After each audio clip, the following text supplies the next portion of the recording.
December 25న doctor BR Ambedkar మనుస్మృతిని దగ్ధం చేసిన రోజు సందర్భంగా మార్టూరులో గన్నవరం రోడ్డు నుండి ఎస్బీఐ వరకు అంబేద్కర్ ఆశయ సాధన సమితి కుల నిర్మూలన ఉద్యమం ఆధ్వర్యంలో ర్యాలీ నిర్వహించి అనంతరం మనుస్మృతిని దగ్ధం చేయడం జరిగింది। ఈ కార్యక్రమానికి కుల నిర్మూలన ఉద్యమం నాయకులు మదిరాల నాగరాజు అధ్యక్షతన వహించారు।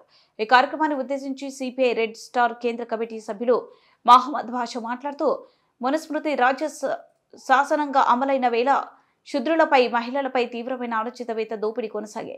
ప్రధానంగా నరేంద్ర మోడీ అధికారంలోకి వచ్చిన తర్వాత పీడితుల కులాలు ప్రజల ఆహారపు అలవాట్ల మీద దుస్తుల మీద సంస్కృతి మీద ఆంక్షలు విధిస్తున్నారన్నారు।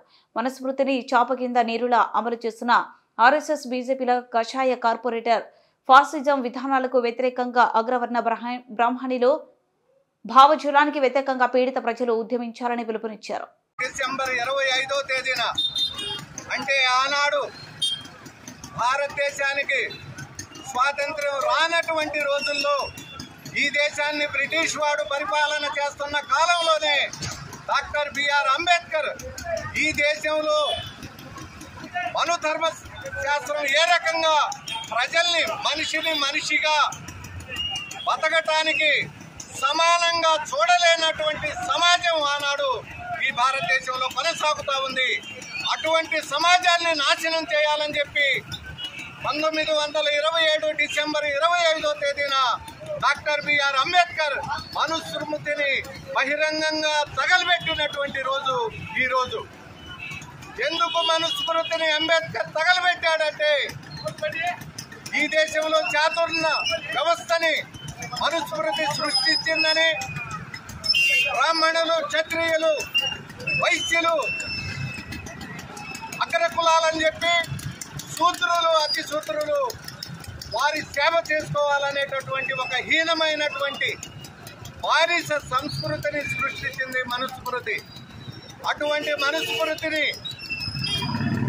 హీనంగా ప్రజల్ని చూసేటటువంటి మనుస్మృతిని దగ్ధం చేసినటువంటి రోజు ఈ రోజు।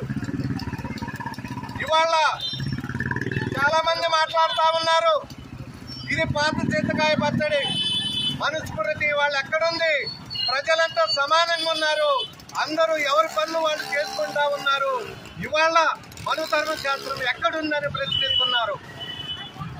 మనుధర్మ శాస్త్రం ఇవాళ అమల్లో లేకపోతే ఈ దేశంలో ఉన్నటువంటి హిందూ దేవాలయాల్లో ఎంతమంది పూజారులు దళితులుగా ఉన్నారో లిస్టు బయటకు తీయండి।